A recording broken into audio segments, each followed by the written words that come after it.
Hello students. तो जो पीछे बच चुके हमारे 50 क्वेश्चन हैं हिंदी मास्टर कैडर 2022 के, तो वो आज हम डिस्कस करने वाले हैं। तो पहले जो 100 क्वेश्चन हम डिस्कस कर चुके हैं और इसके बाद हमारे बचे हैं 50 क्वेश्चन जो हम आज डिस्कस करेंगे। तो देखिए, पहला है जैन महापुराण किसकी रचना है। तो जैन महापुराण है तो वो है पुच्छेदंत की, और इसका जो काल रहा है 965 ईस्वी के आसपास रहा है। तो शिव सिंह सरोज जो हैं, शिव सिंह सरोज की जिसने रचना की है शिव सिंह सेंगर जी, उसने इसे हिंदी का प्रथम कवि माना है। जसर चरियु महापुराण और नायक कुमार चरित्र इनकी रचनाएं हैं। और जो जैन रामायण मानी जाती है पौमचर्यु ये स्वयंभू जी की रचना है, और रिठड़ नेमिचर्यु भी इनकी रचना है। आगे है कुरुक्षेत्र काव्य के रचनाकार कौन है। तो ये रामधारी सिंह दिनकर इनके रचनाकार है। इन्होंने कुरुक्षेत्र की रचना की थी और इसके साथ इन्होंने रसिमर्थी नाम की रचना भी की है। और ये राष्ट्र कवि हैं हमारे भारत के। कवि बिहारी ने कौन से छंदों में रचना की है। तो उन्होंने एक ही छंद का प्रयोग किया था, दोहा, और दोहे का उल्टा होता है शोरठा। तो यहाँ शोरठा सही हो जाएगा। यहाँ पर अगर दोहा होता तो दोहा को हम सही मानते। सरस्वती पत्रिका का प्रारंभ यानी प्रकाशन कब हुआ था। तो जो सरस्वती पत्रिका है श्याम सुंदर दास जी ने प्रकाशित की थी, और उसके पहले संपादक रहे थे। तो इनका जो प्रकाशन हुआ था वो 1900 में हुआ था। कणक कणक ते 100 गुणी मादिकता अधिकाय अलंकार का नाम क्या है। तो ये देखिए, जो 2 बार शब्द आ चुके हैं कणक और कणक, किंतु इनका जो अर्थ है वो विभिन्न है। एक कणक का अर्थ होता है धतूरा और एक का अर्थ होता है सोना। तो यहाँ यमक अलंकार हो जाएगा। तो आगे देखिए, च वर्ग की ध्वनियों का उच्चारण स्थान क्या है। च वर्ग की जो ध्वनियाँ होती हैं वो तालु से बोली जाती हैं, किंतु इसमें कोई भी तालु का ऑप्शन नहीं है, इसलिए ये प्रश्न गलत हो जाएगा। यहाँ कंठ, दांत, मूर्धा और औष्ठ दिया हुआ है। कंठ से क वर्ग की जो ध्वनि निकलती है वो होती है, दांत से त वर्ग होता है, मूर्धा से ट वर्ग और औष्ठ से प वर्ग बोला जाता है। तो यहाँ तालु से च वर्ग बोला जाता है, इनमें से कोई नहीं है। खड़ी बोली के प्रथम रचनाकार कौन है। तो खड़ी बोली के जो प्रथम रचनाकार हैं वो अमीर खुसरो जी हैं, और खालिक बारी इनकी एक शब्दकोश है जिसमें हिंदी का प्रयोग इन्होंने 5 बार और 30 बार हिंदी का प्रयोग किया है। बूझत शाम कौन तू गोरी, कहाँ रहत काके तू बेटी, देखन नहीं ब्रज की खोरी। पंक्तियाँ किस कवि की हैं। तो ये हैं सूरदास जी की।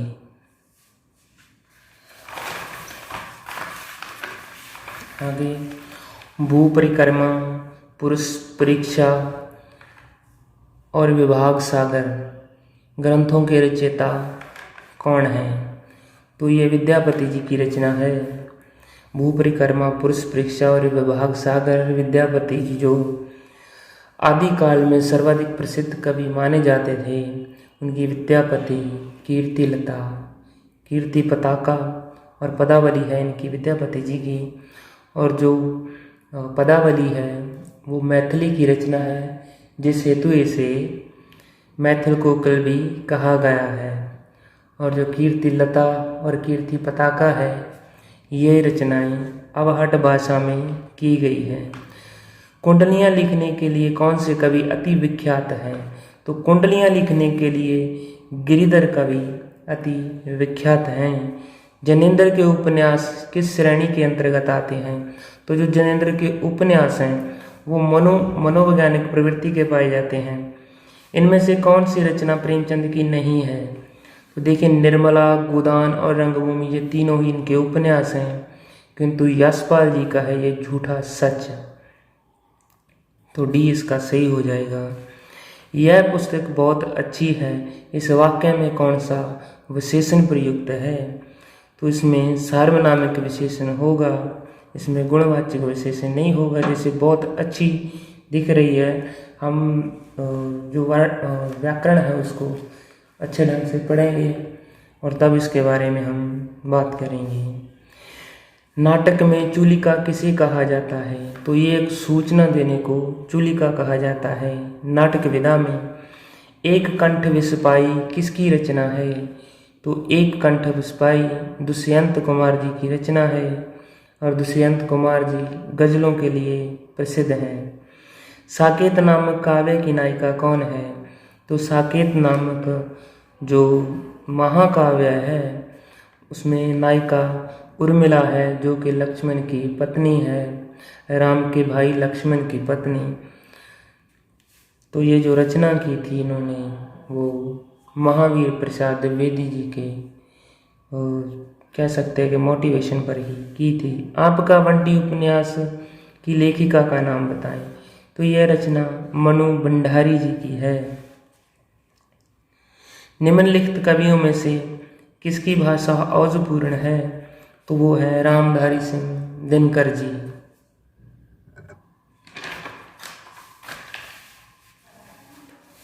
झांसी की रानी उपन्यास किस प्रकार का उपन्यास है?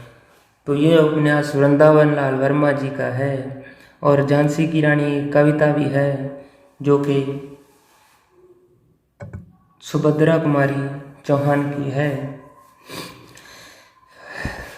और ये पूछा है कि ये किस प्रकार का उपन्यास है? तो ये एक ऐतिहासिक उपन्यास माना जाता है। आचार्य हजारी प्रसाद द्विवेदी का कुटज किस प्रकार का निबंध है? तो ये ललित निबंध माना जाता है। सुभद्रा कुमारी चौहान की काव्य प्रतिभा किस कवि से प्रभावित हुई थी?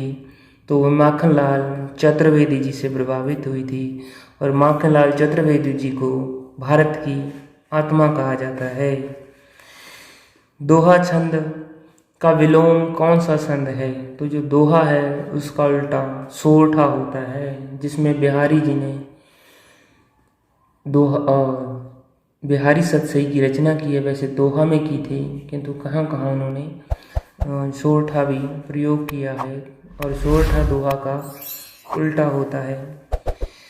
आम के आम गुठलियों के दाम कहावत का सही अर्थ क्या है? तो जो आम के आम गुठलियों के दाम एक कहावत है उसका अर्थ हुआ दोहरा फायदा। इनमें से कौन सी ध्वनियाँ अंतस्थ ध्वनियाँ हैं? और अंतस्थ ध्वनियाँ हैं इनमें य, र, ल और व। हिंदी का प्रथम महाकाव्य कौन सा है? हिंदी का जो प्रथम महाकाव्य है वो पृथ्वीराज रासो को माना जाता है और ये माना था आचार्य रामचंद्र शुक्ल जी ने। कामायनी जयशंकर प्रसाद की रचना है। स्रोत स्मृति सूर्यकांत त्रिपाठी निराला की और रामचरितमानस जो तुलसीदास जी का महाकाव्य है। अष्टसाप की स्थापना किसने की थी? तो अष्टसाप की स्थापना विठलनाथ ने की थी। ये 1565 में की है और ये वल्लभाचार्य के पुत्र हैं और 4 शिष्य वल्लभाचार्य के थे और 4 शिष्य विठलनाथ के थे। इनमें सूरदास है, रामानंद है और भी 6 कवि हैं जिसमें धृत स्वामी है। तो इसके बारे में अष्टसाप पर एक स्पेशल वीडियो बनाएंगे, तब बात करेंगे। शुद्ध वर्तनी का चयन करें। तो यहाँ रहेगा उज्ज्वल, दो बार जो ज रहेगा वो हलंत सहित रहेगा। इनमें से महादेवी की कौन सी रचना नहीं है? तो इनमें है क्या भूलूं क्या याद करूं। ये रचना हरिवंश राय बच्चन जी की एक आत्मकथा है। और नई कविता में किसका अभाव है? नई कविता में छंद और लय आत्मकता का अभाव पाया जाता है। इन्होंने यानी कि मुक्तक रचना अधिक लिखनी प्रारंभ कर दी थी। और जो पहला श्रेय जाता है कि जो छंद मुक्त कविता किसने लिखी थी, तो यह निराला जी की जूही की कली है जो कविता, वो पहली छंद मुक्त कविता मानी जाती है। हिंदी भाषा का मानक रूप कौन सी बोली है? हिंदी भाषा का मानक रूप आज के समय जो माना है वह है खड़ी बोली है, जो कि दिल्ली के आसपास की भाषा रही थी। डॉक्टर गुलाब राय ने निबंधों को कितने भागों में बांटा है? तो इन्होंने 5 भागों में विभाजित किया है निबंध को। केवल मनोरंजन न कवि का कर्म होना चाहिए, उसमें उचित उपदेश का भी मर्म होना चाहिए। तो ये किसकी रचना है पूछ रहे हैं, पंक्तियाँ किसकी हैं? तो ये मैथिली शरण गुप्त की हैं। और ये कविता है भारत भारती, जिस पर गांधी जी ने इसे राष्ट्र कवि की उपाधि दी थी। मैथिली शरण गुप्त को गांधी जी ने कहा था, मैथिली शरण गुप्त को राष्ट्र कवि। और किस कविता पर कहा था? तो भारत भारती पर कहा था। किसने कहा था? गांधी जी ने कहा था। और आज के समय में जो राष्ट्र कवि हैं वो रामधारी सिंह दिनकर जी हैं। ये जो मैथिली शरण गुप्त हैं यह आज़ादी के पहले राष्ट्र कवि माने जाते थे, और आज़ादी के बाद में रामधारी सिंह दिनकर को राष्ट्रीय कवि की उपाधि दी गई है। हिंदी में व्यंजन वर्णों की कितनी श्रेणियां हैं? तो हिंदी में जो व्यंजन वर्ण होते हैं उनकी श्रेणियां 5 हैं। क, च, ट, त और प। शुद्ध वर्तनी का चयन करें। तो ये होगा सन्यासी। सन्यासी, इसमें अनुस्वार भी रहेगा और आधा न भी रहेगा, यानी कि हलंत सहत न भी रहेगा। विद्यापति की काव्य रचनाओं की भाषा कौन सी है? तो इनकी जो काव्य भाषा में जो प्रयोग की गई भाषा है अधिकतर वो मैथिली ही है, क्योंकि ये बिहार के मिथिला के रहने वाले हैं, तो इसको मैथिल कोकिल भी कहा जाता है। राहुल सांकृत्यायन ने आदिकाल को क्या नाम दिया है? तो राहुल सांकृत्यायन ने इसे सिद्ध सामंत काल की संज्ञा दी है। कबीर के काव्य ग्रंथ का नाम क्या है?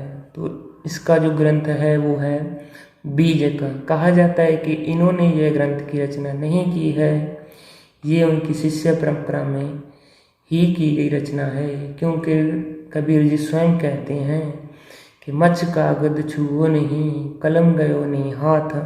तो ये उनके शिष्यों की गई रचना है, जो बीजक ग्रंथ कबीर जी का पाया गया है। चंद्रबरदाई ने पृथ्वीराज रासो को पूरा करने का भार किसे दिया था? तो यह उनके पुत्र थे जिसका नाम था कलहन। उनको इन्होंने किताब सौंपी और पूरा करने का कार्यभार दिया था। शतरंज, और वो चले कहाँ गए थे, पूरा क्यों करने इन्होंने जो चंद्रबरदाई थे इन्होंने अपने पुत्र को क्यों दिया था? तो ये कार्यभार क्योंकि ये पृथ्वीराज रासो के साथ चले गए थे। कहा जाता है कि मोहम्मद गौरी उनको अपने साथ बंदी बना कर ले गए थे। जब तराइन का द्वितीय युद्ध जो हार जाते हैं पृथ्वीराज चौहान, तो गौरी उसको साथ ले जाते हैं, और ये उनके दरबारी कवि हैं चंद्रबरदाई, और ये भी उनके साथ चले जाते हैं। और जो महाकाव्य है पृथ्वीराज रासो, वो अपने बेटे को पूरा करने के लिए सौंप देते हैं। शतरंज के खिलाड़ी कहानी के लेखक का नाम बताएं। तो शतरंज के खिलाड़ी मुंशी प्रेमचंद जी की रचना है। सूफी कवियों के काव्य का आधार क्या है? तो सूफी कवियों ने जो रचना की है उसको आप कमेंट में बताएंगे। किस उपन्यास की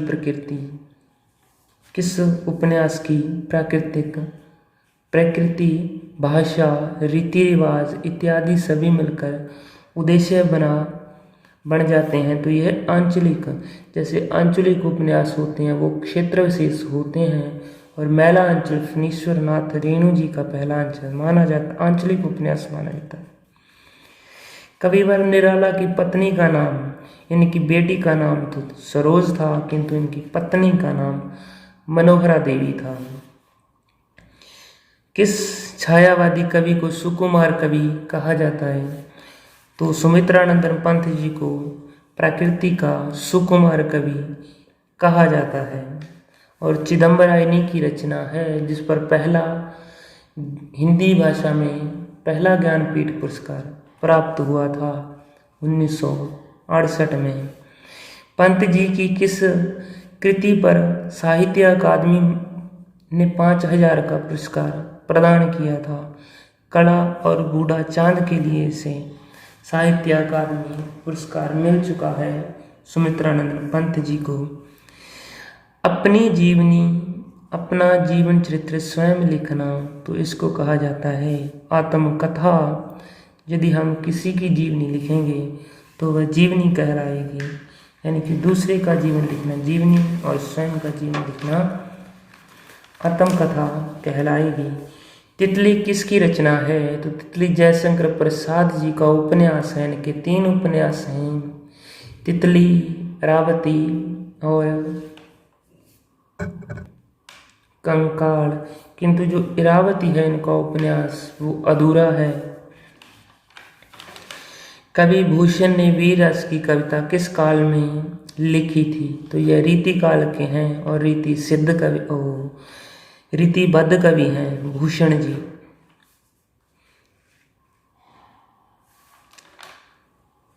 मही पराग नहीं मधुर मधु नहीं विकास यहीं काल। उपर्युक्त पंक्तियां किस कवि ने किस राजा को कही थी? तो ये जयसिंह के दरबारी कवि रहे हैं बिहारी जी, और इन्होंने अपनी कविता में जिसका नाम है बिहारी सतसई में ये पंक्तियां लिखी हैं और जयसिंह को इंगित करके लिखी गई ये पंक्तियां हैं। इनमें से भाववाचक संज्ञा कौन सी है? तो वो होगी मिठास। अपनी कविताओं में किन कवियों ने अलौकिक प्रेम की अभिव्यंजना और रहस्यवाद का वर्णन किया है? तो वो सूफी कवियों ने किया था। तो देखिए आज जो मास्टर कैडर हिंदी 2022 का पेपर है वो कंप्लीट होता है। तो आगे भी आपके लिए कुछ नई वीडियो लाई जाएंगी। बने रहें देखने के लिए। बहुत बहुत धन्यवाद। Thank you.